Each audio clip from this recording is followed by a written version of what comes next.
it's Guard here, and if you own a SensorPush, I have 4 of them. They're really a cool product for monitoring your refrigerator temperature, the freezer temperatures. But when you look at your display on your phone, if it says like last reading March 13th, today's June 13th, and what happened is the battery is more than likely has gotten too low. The battery's getting low, it's getting weak. So I had to order some new batteries. It took a little while to get them because they're special batteries. Let me show you. These are called, they're CR2477s. And they're a button battery. And they're pretty thick. They're not very common. It's a Panasonic CR2477. It's 3 volts. And if I went to my app here, it would have said that my battery was like 2.8 volts. So the batteries are getting weak. So I bought these. I'm going to replace them all. Here's the SensorPush. And this is just your basic SensorPush. And the way to do it is you need a credit card. This is just a gift card. That number on doesn't mean nothing. You can try to copy it if you want. It doesn't matter. It's dead. But anyway, you hold the SensorPush with the back of it up. That's the front of it, and this is the back of it. And you take like a credit card, and where you have the hole here, you just push it into the seam. You kind of squeeze it in there. Let's try a different side here. Okay, it just takes a little effort. And once you get in like that, you kind of work it toward the corner and then pry. And the cover comes off, just like that. Some of the SensorPushes, when you take this out, there's a wire connecting it to the other side of the case, so be careful. But just kind of get it out of the case here.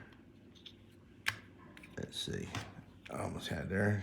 All right, so my SensorPush, the internals on mine, they come out completely. But be careful, because some of them have a wire, and you don't want to rip it out. So you just get it out like that.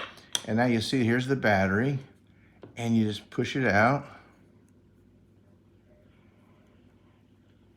It's a big old thick battery.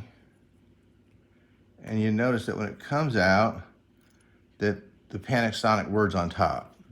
So you put it in like this. You slide it in. Turn it back over. And then you'll see the little notch for this matches up that. There's 2 little pegs. There's a peg here and a peg here, and they go in those 2 little holes. So you just line it up with the little hole, boom, like that, like that. It's pressed in there. Now when you go to put the cover back on, it's easier if you put the bottom in first. No, I'm sorry, you put the top in first. These little tabs are smaller than the tab on the top. So put the top one in first, like that, and then just press it in. And that's all you have to do. Now, the phone that my app's on is actually the one that's filming this, so I can't really show you it live. But the app will, the battery's now better. It'll be like 3.2 volts, it'll say, and it'll start syncing up with the camera and my app on the phone. But that's all you have to do to swap it out. It's pretty simple. Just pop off the back with a credit card or a plastic thing, pull it out, put a new battery in. The hard part's getting these batteries. You can't really buy them locally, I've discovered. I had to order these from a company called DigiKey, DIGI-KEY, or KEYS, but it was DigiKey. I got that link from SensorPush.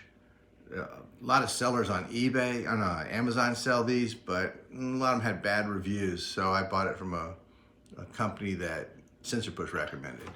Well, there it is. It's pretty simple, and you have to do that maybe once a year. I actually got 2 years out of these. It just depends on where they're located. But I bought 4 new batteries. I'm gonna put them in all 4 of my SensorPushes. Well, thanks for watching. Have a great day. Go out and see America. Bye, everyone.